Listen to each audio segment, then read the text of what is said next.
अस्सलामुअलैकुम। कैसे हैं व्यूअर्स आप सब लोग? उम्मीद है कि खैरियत से होंगे। आप लोगों के फीडबैक से मुझे पता लगा कि आप लोगों ने वो मेरी खुबानी वाली चटनी बहुत अच्छी से इंजॉय किया, उसको आपको पसंद आई, तो इसलिए मैं एक और चटनी की रेसिपी लेके आई हूँ आपके पास। चटनियों का ये होता है कि एक तो आप उनको चाट वगैरह में या किसी चीज़ के साथ भी खा सकते हो और आप ऐसे चम्मच के साथ भी खा सकते हो। ये हाजमे के लिए बहुत अच्छी होती है और आप घर में बनाते हैं तो आपको अपने वो भी पता होता है कि मैंने इसमें क्या डाला है। तो मेरा ख्याल अब हम आते हैं रेसिपी की तरफ। ठीक है, ये इमली है, ये 200 ग्राम का पैकेट लिया था मैंने। ठीक है, ये वो इसको पानी में भिगो के इसको मैंने रात भर भिगो रखा और सुबह मैंने इसके सीड्स निकाल दिए।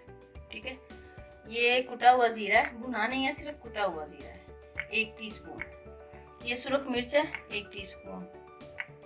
ये नमक है 1/2 टीस्पून। फिर हम ये चेक कर लेंगे चटनी में बनाने के दौरान। और 1 कप चीनी है, ये 1 भी डल सकती है, 1.5 भी, 1.25 भी, क्योंकि इमली अगर ताज़ा होगी तो ज़्यादा खट्टी होती है, इसलिए फिर चीनी थोड़ी ज़्यादा डलेगी। ठीक है, ये आपको मैं टेस्ट करके फिर बताऊंगी। और ये 1 गिलास पानी है। ठीक है, ये इसमें हम डालेंगे। अब हम आते हैं चूल्हे की तरफ।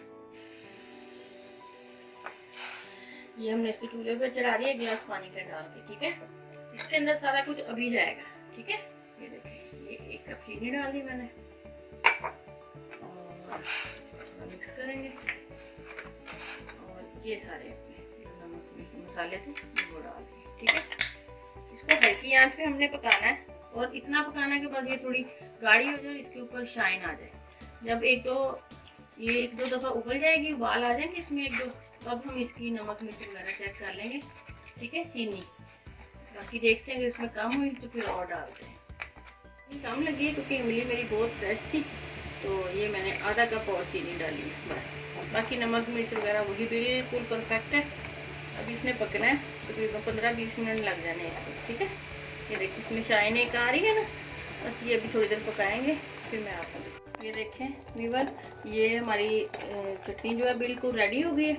ठीक है, ये देखिए, अब मैं इसको आपको ना बाउल में निकाल के दिखाती हूँ। इसके ऊपर शाइन आई हुई अच्छी खासी। ठीक है, और ये देखें अभी इसने जब ठंडा होना थोड़ा और थिक होगी।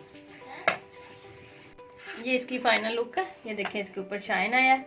अब ये ठंडी होगी तो थोड़ी और थिक हो जाएगी।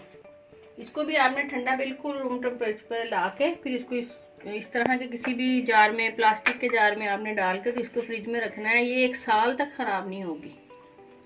कोई इसमें कुछ ऐसा नहीं है कि हम परेशान हों कि ये ख़राब होगी और ये होगी, और आप इसको खाएंगे तो आपको बहुत मज़ा आएगा। चटपटी सी है ये, दाल के साथ, माश की दाल के साथ बहुत चलती है, उसका कॉम्बिनेशन बड़ा अच्छा है। वैसे भी आप इसको खा सकते हैं किसी भी फ्राई चीज़ के साथ। अपना ख्याल रखिएगा। दोबारा फिर इंशाल्लाह किसी और रेसिपी के साथ आपके साथ मिलूँगी। ओके जी, अल्लाह।